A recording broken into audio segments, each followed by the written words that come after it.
mesdames et messieurs, chers internautes, que la paix du Seigneur soit votre partage. Voici la présentation de la troisième partie du mouvement mondial du réveil d'amour. L'unité d'amour fraternel. Secondo, nous défendons l'unique sainte doctrine parce qu'elle éveille en nous l'amour des frères et sœurs en vue de nous entraider et de nous bénir réciproquement et mutuellement en Christ. Paul va ordonner à Timothée de faire taire certaines personnes, 1 Timothée 1,3, parce qu'elles enseignent d'autres doctrines. Timothée doit empêcher ces faux docteurs d'enseigner. Le but de cette recommandation, c'est l'amour, dit Paul, 1 Timothée 1,5. C'est par amour qu'il faut les faire taire, par amour pour l'Église, que ces fausses doctrines égarent et divisent tous les enfants de Dieu. Dans une société postmoderne où la tolérance et le relativisme règnent, on aurait plutôt tendance à laisser parler par amour. Après tout, chacun a sa vérité ou sa révélation, soi-disant venant de Dieu, mais qui ne cadre pas souvent avec la parole de Dieu. Il faut être tolérant, mais ce n'est pas l'avis de Paul. Laisser parler ces faux docteurs n'est pas une preuve d'amour,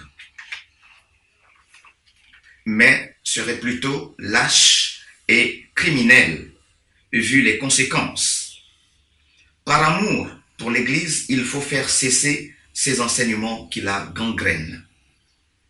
Pour l'amour aussi, en empêchant les fausses doctrines et en enseignant la sainte doctrine, Timothée équipait l'Église pour l'amour qui résulte de la doctrine. Dans la Bible, l'amour est un commandement de Dieu. Nous devons aimer parce que Dieu nous a aimés le premier. Notre amour est une réponse au sien. Pour nous chrétiens, il existe un lien étroit entre la doctrine et l'amour. D'une part, parce que le but de la doctrine, c'est l'amour. Ce que Jésus reprochait aux pharisiens et aux docteurs de la loi, c'était de séparer l'amour et la doctrine. Mais aussi parce que c'est la doctrine qui nous dit qui aimer, comment aimer, pourquoi aimer et ce qu'est le vrai amour. Dans son livre sur la doctrine, Jamieson explique que la doctrine de Dieu nous conduit à l'aimer. La doctrine de l'homme créé à l'image de Dieu nous invite à aimer notre prochain. Jacques 3, 9. La doctrine de la grâce commune, Dieu qui fait pleuvoir sur les justes et les injustes, nous pousse à aimer nos ennemis. Matthieu 5, 43 à 48. La doctrine de la rédemption exhorte les maris à aimer leurs femmes comme Christ a aimé l'Église. Éphésiens 5, 25 à 26. C'est la doctrine de l'amour de Christ qui nous équipe pour aimer nos frères et sœurs. 1 Jean 4, de 10 à 11. La doctrine nous dévoile qui aimer, mais nous montre aussi la manière, en action et en vérité. 1 Jean 3, 18. Pourquoi? Parce que Christ a donné sa vie pour nous. 1 Jean 3, 16.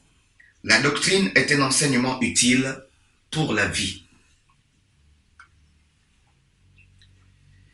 Il y aura une programmation d'une convention mensuelle d'entraide du mouvement mondial dans chaque ville.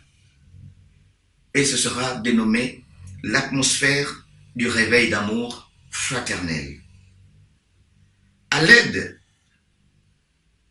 des collectes mensuelles, il y aura 1.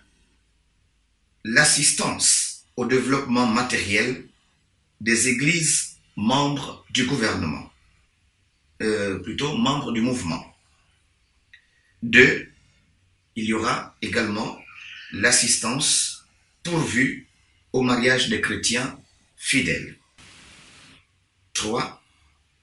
Il y aura l'offrande et la consécration faite au bébé des chrétiens fidèles et mariés. 4. Il y aura l'assistance à l'hospitalisation des chrétiens fidèles. 5. L'assistance pour démarrer les micro-projets des chrétiens fidèles. 6. L'assistance des vieux chrétiens pauvres, des orphelins et des veuves. 7. L'assistance aux funérailles des chrétiens fidèles. 8. Les dons aux nécessiteux du monde, aux prisonniers et aux malades dans les hôpitaux. 9. L'assistance d'intercession pour ces 8 rubriques et pour l'impact du mouvement au monde entier. Je vous remercie et à très bientôt.